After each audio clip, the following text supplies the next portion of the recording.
y'all, welcome back to my channel. I just want to give a trigger warning for today's video, so please be aware that we are going to talk about sensitive topics such as child abuse. So just want to put that disclaimer out there. So if you are not in a well-regulated space yourself, or if you have littles around, please don't watch this video. I don't want anybody getting activated, and I don't want anything to happen with your children. So just please be mindful of that as you watch this video.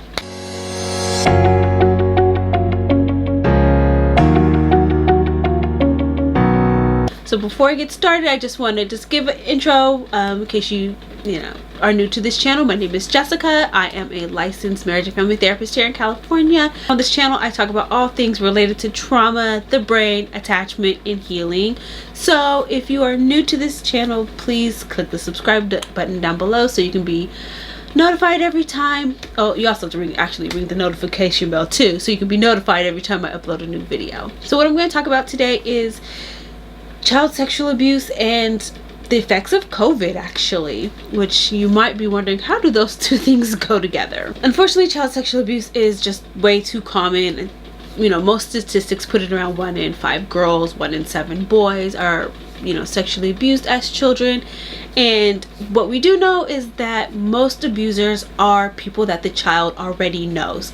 Typically it's parents, grandparents, aunts, uncles, cousins, older children, teens in the home, and obviously we know the religious figures and friends and family, things like that. But most of the time the people who are abusing children are people that the child already knows and are already close to, like their family. And so how it relates to COVID is that we are all stuck inside. And I know that there's a lot of conversation about domestic violence being up, and other types of abuse obviously are most likely going to be up as well. And one of the ways that we find out that children are being abused, children disclose. They disclose to an adult that they trust, typically a teacher, but it could be like another child who tells their parent.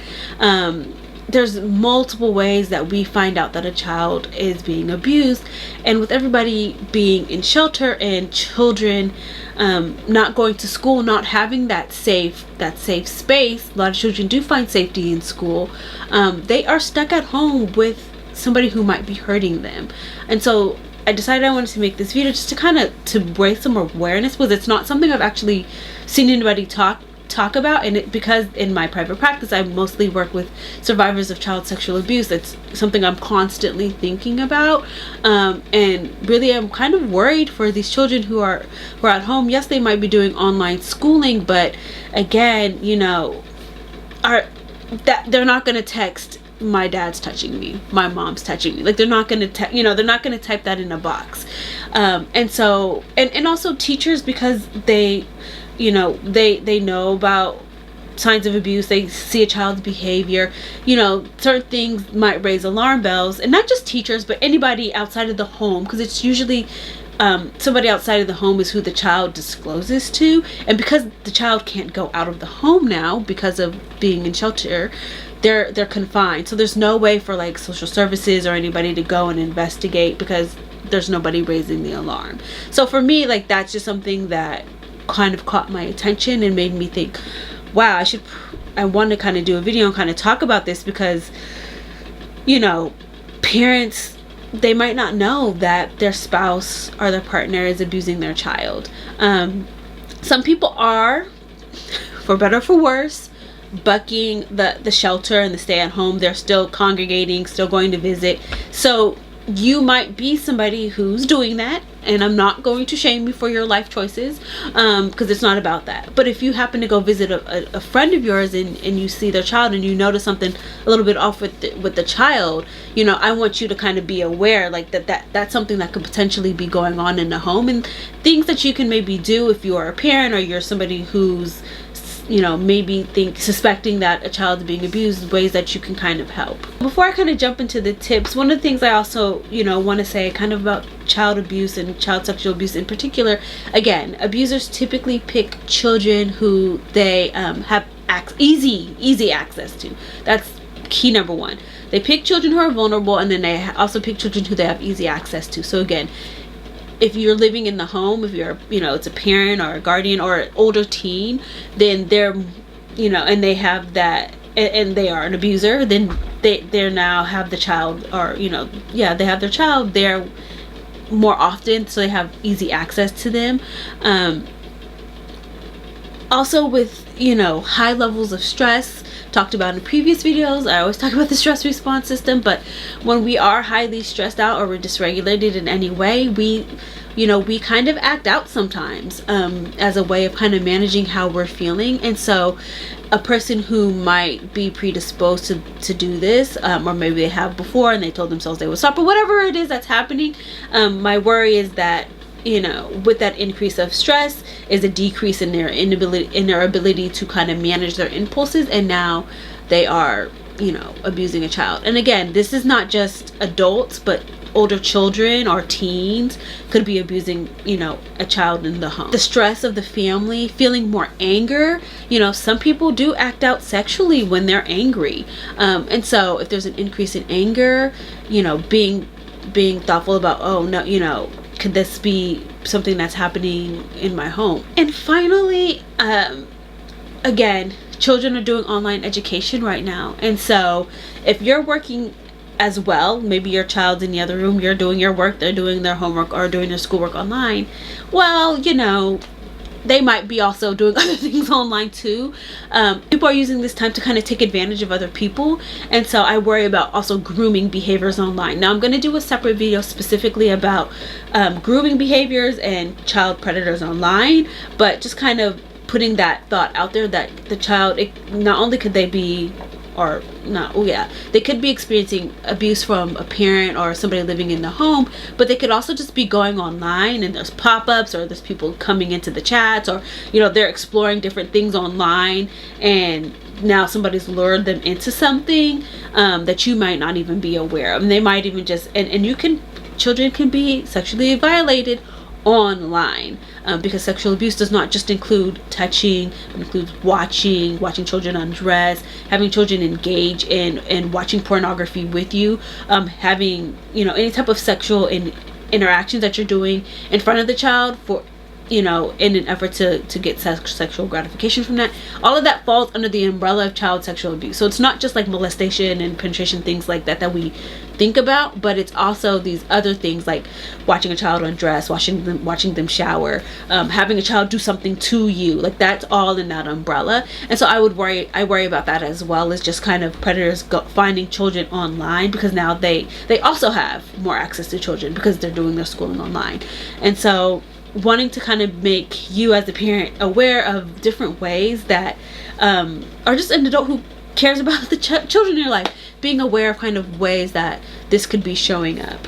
And finally, kind of the other big one would be, again, related to people who are kind of who are bucking the rules, and I'm, again, not shaming, but if you're working from home and you have a kid there but you can't work with them there, and you have a friend maybe who's a stay-at-home parent, and they're like, oh, you bring your kid to me, like, hey, it's cool, like, I got my kids, I got a whole thing set up, and so you can drop your kid off with a friend. Again, not judging, people gotta do what they gotta do, so if you're doing that and now your child's spending time at somebody else's house, well, they could also be getting abused in that person's house. So just kind of being thoughtful, I just want you to kind of be aware of the different ways in which somebody could have access to your child and be doing something that is not okay.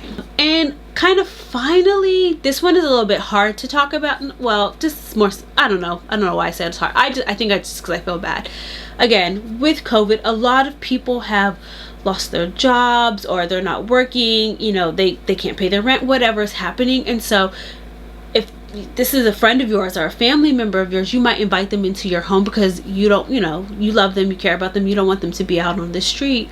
But unbeknownst to you, they might have They might be a sexual predator. They might, they might be sexually abusing your child. And so being kind of like, that's another kind of layer of ways in which somebody might have access to your child and then abuse them.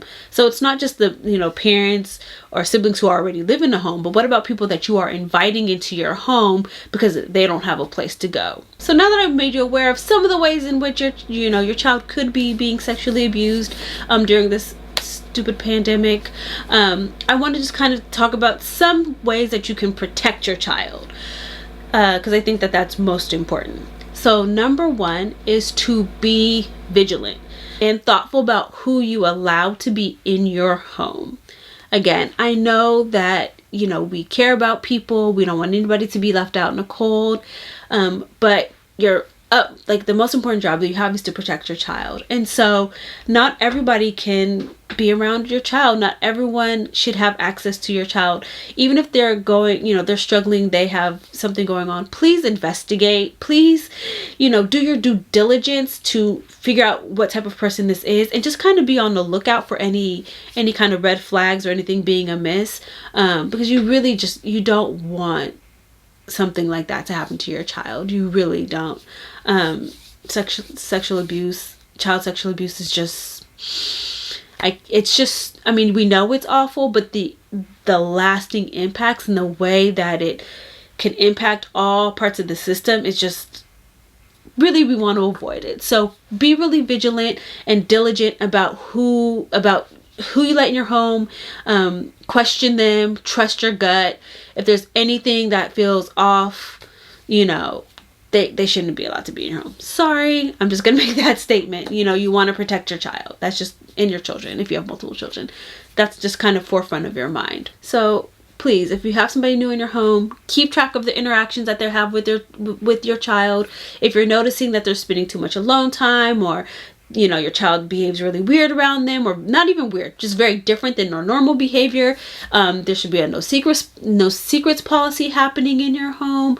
All of those kinds of things. Just kind of be aware of who you have in your home. Number two, limit and monitor your child's internet use. Make sure that your child's only going to the places that you allow them to go. If possible, have them be in the same room with you when they're doing their schoolwork. It might not be possible, but if it is, do that. Really just, put up the blocks, put up the ad blocks, put up the, put up the blocks of security, all of that stuff on the computer, on the websites, and talk with your child about kind of the importance of internet safety. You don't want to scare them, and make sure it's developmentally appropriate. So you don't want to be like, oh, there's a predator. You don't need to do all of that, but you can just say, right now there are people who, and very general, people who are not nice, and children have experience with people who are not nice, other kids who are not nice to them. So you can put it just as general as that. Like, there's people out there who are not behaving well, and so I just want to make sure that they don't say or do anything to you. So that's why we're going to do that. And if you happen to get on a website, or if somebody messages you and they say certain things that make you feel funny, or then turn off the computer, come tell me. I won't be mad at you. Because we just know that right now, like, not everybody's on their best behavior. So that's why we're going to put these protections up. But also, I want you to come to me if you notice anything weird, because I don't want anybody doing anything that's going to hurt you. And you can just make it just that general. You don't have to go into anything about sexual abuse or anything like that, or predator. Nothing that's going to be out of their realm of understanding, because then you're just going to overwhelm them and they'll shut down and they're not going to hear you anyway. So keep it very general, but also be very have it be very serious as well. And finally, number three is kind of most important, is just to have general open conversations with your child. You really want to make your relationship, the conversations you have, be a safe space. Children, they have a hard time disclosing. They have a lot of fear. They don't want anybody to get in trouble. They don't want to do bad things. That's not their intent. And so if you get really activated, or you have a lot of energy behind something, then that will freak them out and they'll kind of shut down.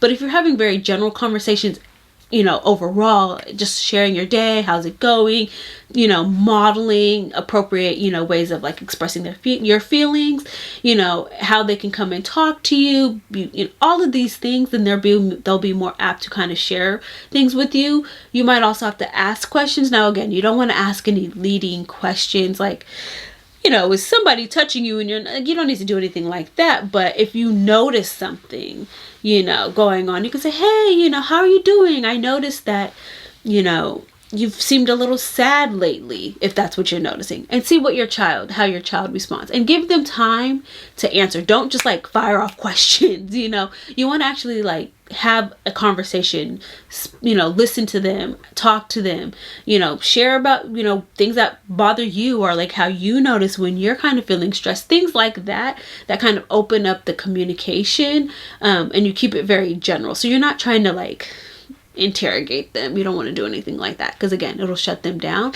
You just want to have a kind of general overall kind of conversation that opens the door for you to then kind of be curious about what's going on and have them be willing and open to share.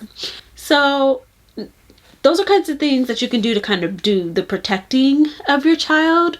And now I just kind of want to share some other tips for if you believe or you have found out that your child is being sexually abused. So one, take away access. So if an adult who's currently in your home is doing something to your child, they got to go. They just got to go. I'm sorry. So if you feel comfortable kicking them out, kick them out. If you need to, please, I am all for calling police and Child Protective Services. I know it can be very scary to have that, but it's a lot better if you call and say, listen, my child just disclosed this is happening from so and so, and let them come in and do the investigation. You get, there's paper trails. If they get convicted, at least in California, you want your child to get therapy. They have victims of crime compensation, so you can get, your sessions paid for. And I believe in California, if the person is convicted of abusing your child, then they have to pay for their therapy. So it's taken out some kind of way. I don't exactly know how it's done, but they're the ones who are responsible for paying. And the child gets, I think it's usually 20 sessions, but they can get more if they need it, but your child can get therapy. So that's another reason why you want to do that. Have a paper trail. You want to call, you want to do your due diligence, to protect your child. But the first part is just take away the predator, the abuser's access to your child. 2, again, talking to your child, similar to like I said before, you're going to be riled up, you're going to be upset, but you want to be calm. You want to, let your child know that you're there for them, you're going to support them. You don't want to ask any leading questions. It can just, if they say, yeah, I don't want to say anybody's name, but so-and-so, she was touching me and made me feel uncomfortable. Then you could say, thank you for telling me that, I'm so proud of you I know that was really hard. Thank you for telling me, we're going to take care of this so that, this person doesn't hurt you anymore. And you're probably going to feel really scared and confused, and I want you to come to me and talk to me anytime about how you're feeling, but we're going to take care of it. And you want to keep it kind of short and basic like that, so that when professionals come in and they interview the child, there's no you haven't said too much. You also don't want to be all fired up, I'll kill that person, but because that will freak your kid out, because they don't want the person to get hurt even though they hurt them. Children are very loyal in that way, and they're very trusting, and they don't want people to get hurt, and that will scare them, and that might shut them down and confuse them, and they'll be in their own. Remember, they also have a stress response system, and we have mirror neurons, so we're going to feed off of each other. So if you're all then your child's going to feel as well, and then they're now lower in their brainstem, and they don't have as much life experience as you. They don't have that cortical functioning as we as adults do, that can kind of manage it and kind of think more long-term about planning. They're younger. So for them, it's it's really scary, and they get kind of stuck down there. And so you don't want that. So you need to really stay calm and try to control your own feelings, and just be do what you can to just kind of thank you for sharing, but don't try to get the details. Just really don't press them for details. I mean, let them share as much as they want to share, but kind of leave it at that. Don't ask any leading questions. Let the professionals kind of handle that piece of things. Again, contact authorities, police, child protective services. Let them do their job. Let them do their investigation. I've already said the importance of that before. It's important. Again, I don't want to dismiss your feelings or make you, and I know it'll be hard to do it and scary, but you know, it's for the benefit of your child. And finally, please get your child help. Again, victims of crime compensation. I think most states have it, but I live in California and that's where I practice, so I know that we have it for sure.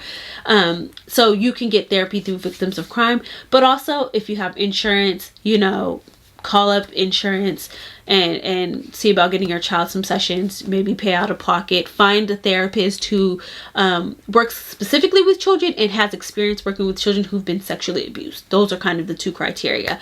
Play therapy is great, but again, the person needs to have experience with child sexual abuse. It's very it's very specialized. If your child's really young, like 0 to 5, like under the age of 5, I feel like it's almost more important to go with somebody who has experience working in that population, because what they're going to do is work between you and the child. They're going to do more dyadic work, and that's what's most important there, because you need to be around for that. If you should be involved with your child's treatment anyway in therapy, but it's even more crucial kind of in that 0 to 5 realm of things. And in terms of therapy modalities, things that I truly believe in, I would say anybody who works somatically, so that's the brain and the body connection, talks about neurodevelopment, EMDR. There's some people who do EMDR for kids, and play therapy is great. I would really try to stay clear of like CBT type stuff, because in my opinion, I don't think CBT is great, especially for trauma. And when your child experiences sexual abuse like that, that is a trauma. So that would kind of be my recommendation. But of course, do what you feel comfortable with, and really you want to have somebody that your child likes and trusts, and that you like and trust. That's going to be really, really important. So somebody who has kind of like that attachment focus in their practice when they talk about the relationship aspect of things is important too.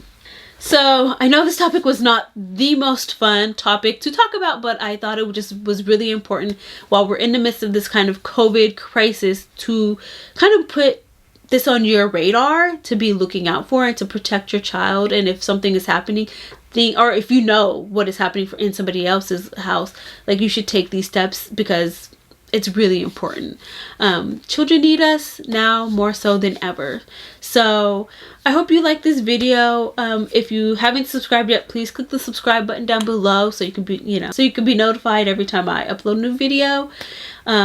Comment down below if you have any questions, or your thoughts about this topic in general. I'm glad to kind of jump in and share my wisdom as much as possible, and hopefully other people can share their own as well. So with that, I hope you guys have a good rest of your day. I will see you in the next one. Bye.